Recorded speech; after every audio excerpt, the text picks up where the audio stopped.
বাইদেউ বাইদেউ অলপ মিছা কথা কৈছিল নাই যে মোৰ দোকানত আৰু বিয়ান নাই তো এটা কেনেকৈ হলা অ বাইদেউ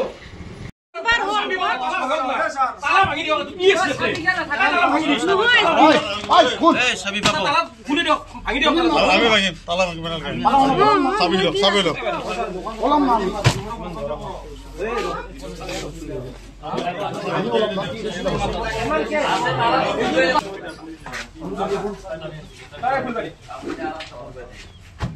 ক্লাস 9 10 ৰ ষ্টুডেন্ট বিলাকক মালৰ যোগান কৰে আজি আমি হাতেলতে ধৰলো দোকানখনত চালো যথেষ্টখিনি বাইদেউ একবাৰ দেখাই দিলি হৈ যায় আমি সুবাত চাকো বাইদেউ বাইদেউ অলপ মিছা কথা কৈছিল নাই যে মোৰ দোকানত আৰু বিয়ান নাই তো এটা কেনেকৈ হলা অ বাইদেউ আপনি তো কৈছিল এই একটেছে ৰাখো নহয় চাবিতে নহয় আপোনাৰ মিছা আমি গোটা ষ্টুডেন্ট লৈ আহিম কিন্তু তোমাৰ ইয়াত যেমান স্কুল আছে পৰীক্ষণ স্কুলৰ ষ্টুডেন্ট লৈ আহিম মই পৰীক্ষণ স্কুলৰ বিদ্যালয়ৰ ষ্টুডেন্ট লৈ আহিম নহয় জিৰণি টাইমত এক গ্লাছত 50 টকা কৰি লয় 50 টকা 100 টকা কৰি লয় নন স্টপ আমি ইয়াতে বহি থাকিম যেতিয়ালৈকে এই দোকান চিল নকৰে আমাৰ প্ৰতিয়াত চলি থাকিব অলপ দেৰি কৰি ইয়াতে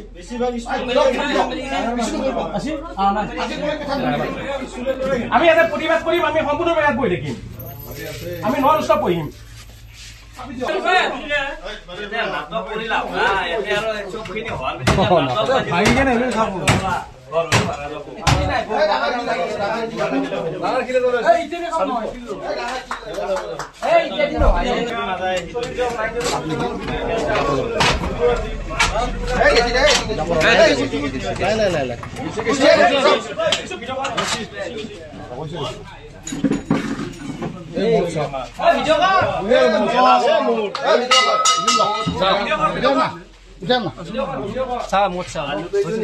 আলু পিয়াজ আমি পিছ বেলা ফুরবে আলিয়াতে মন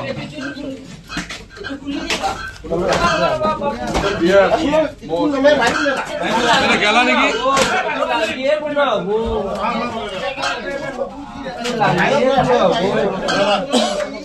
কার্টুন দিলে আমি নালাতে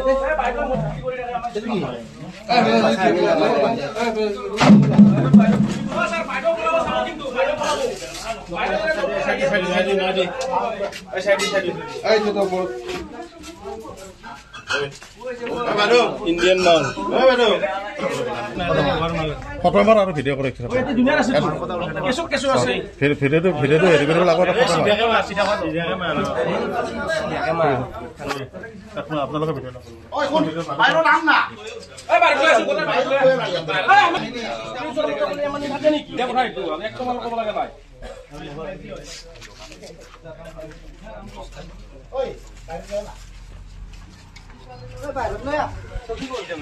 ল'ৰা ছোৱালীখিনিয়ে কনফেছ কৰিছে যে হয় আমি ইয়াৰ পৰা 120 টকাৰ বিয়াৰ কিনি নিছোঁ এইখিনি কথা এতিয়া পুলিচে সেই ল'ৰা ছোৱালীখিনি আছে সেইখিনি পুলিচৰ আগত মোৰ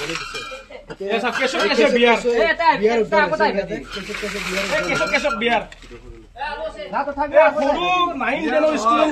জীৱন ধ্বংস কৰি পেলাই অকল ছাৰ এইখন দোকান বুলি নহয় যিখিনি দোকান আছে গোটেইখিনি সেই কৰিব লাগে আপোনালোকে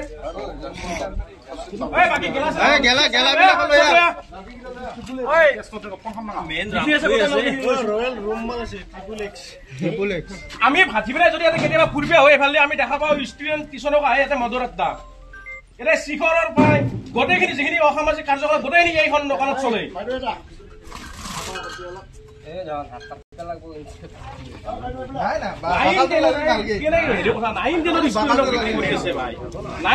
যেতিয়া আমি মানে বিচিলো তেতিয়াহে পালো আজি কত বছৰ জীৱন ধ্বংস কৰি দিলা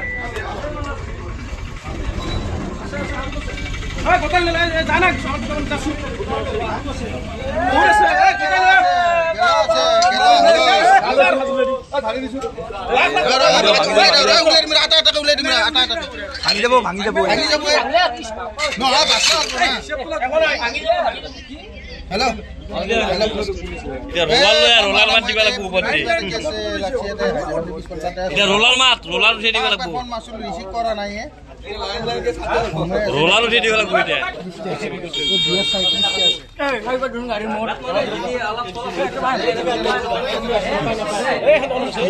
কুমাৰীকেইটা উচ্চতম মাধ্যমিক বিদ্যালয়ৰ নিচেই ওচৰত ধাবা সদৃশ এখন দোকান, সেই দোকানখনত আজি কিছুদিনৰ পৰা মদৰ বেহা চলি আছিল।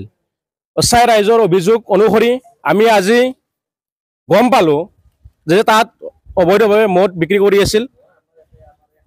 ক্লাছ 9ম আৰু 10মৰ ছাত্ৰ ছাত্ৰীসকলক সেইখন দোকানত মদৰ যোগান ধৰে। আমি গম পাই ততাতৈয়াকৈ প্ৰশাসনক জনালোঁ। প্ৰশাসনৰ সম্পূৰ্ণ সহযোগত ABMCU তথা সদৰ বিদ্যাৰ গৰিয়ামৰা দেখি ছাত্ৰ সন্থা আৰু স্থায়ী ৰাইজৰ সম্পূৰ্ণৰূপে সহযোগত আমি যেতিয়াই যাই সেই দোকানখনত দেখিলোঁ, দোকানখনত দেখি আমি ৰাইজ তথা আমি দল সংগঠনেৰে আচৰিত যে সেই দোকানখনত এখন দোকান নহয় যেন এখন ধাবা। পিছফালে মানে বহুকেইটা ৰুম, তাত বিচনা পাৰি আছে। আমাৰ সন্দেহ তাত প্ৰতিদিনে অসামাজিক কাৰ্যকলাপ চলে।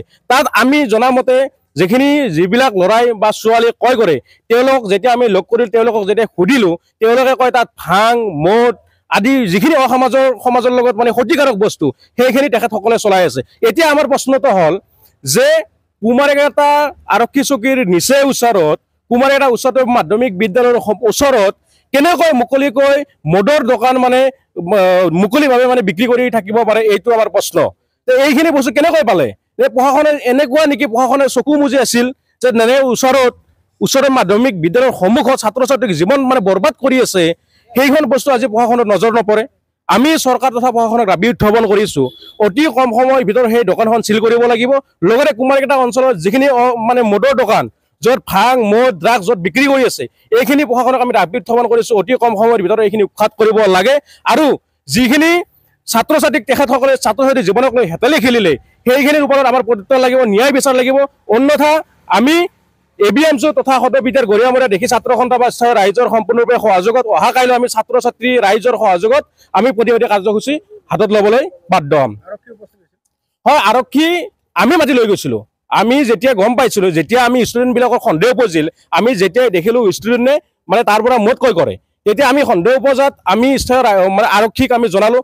তেখেতসকলক আমি লগত লৈ যাই যেতিয়া দেখিলোঁ তাত শ বটল, যিবিলাক বটল আমি নামেই নাজানো, কিছুমান আছে ভূটান ব্ৰেণ্ডৰ, কিছুমান ইণ্ডিয়ান ব্ৰেণ্ডৰ, শ বটল মদৰ বটল মানে ওলালে। তাত যিবিলাক শিখৰ, তাত যিবিলাক মানে চিগাৰেট, এইবিলাক ষ্টুডেণ্টবিলাক যোগান ধৰে। প্ৰতিটো দিনত প্ৰতিটো সময়ত তেওঁলোকে স্কুলৰ ছাত্ৰ ছাত্ৰীসকলৰ লগত জীৱনৰ লগত হেতালি খেলা এই কাৰ্যক যদি প্ৰশাসনে সহজভাৱে লয় তেন্তে আমি শান্ত নাথাকিম। আৰক্ষীৰ ভূমিকা এতিয়ালৈকে আমি যিখিনি পাইছোঁ ধন্যবাদ দিছোঁ। তেখেতসকলে এজনক এৰেষ্ট কৰিছে। আমি প্ৰশাসনৰ দাবী উত্থাপন কৰিছোঁ, ইয়াৰে যিজন মূল কাল্পিতজনক এতিয়াও এৰেষ্ট কৰা নাই। যিজন দোকানখনৰ ধাবা সদৃশ মদৰ দোকানখনৰ যিজন মালিক নি তেখেতক এৰেষ্ট কৰিছে, আৰু যিজন মূল কাল্পিত তেখেতক এতিয়ালৈকে এৰেষ্ট কৰিব পৰা নাই। আমি প্ৰশাসনক দাবী উত্থাপন কৰিছোঁ, অতি কম সময়ৰ ভিতৰত সেই কাল্পিতজনক এৰেষ্ট কৰি দৃষ্টান্তমূলক শাস্তি দিব লাগে আৰু দোকানখনক চিল কৰিব লাগে। অন্যথা আমি দল সংগঠনে অহা কাইলৈৰ পৰা প্ৰতিবাদী কাৰ্যসূচী ল'বলৈ বাধ্য হ'ম। তাৰ বাবে হ'বলগীয়া যিবিলাক সৃষ্টি হ'বলগীয়া যিবোৰ মানে ঘটনাৰ বাবে স্থায়ী প্ৰশাসন দাবী জগৰীয়া হ'ব।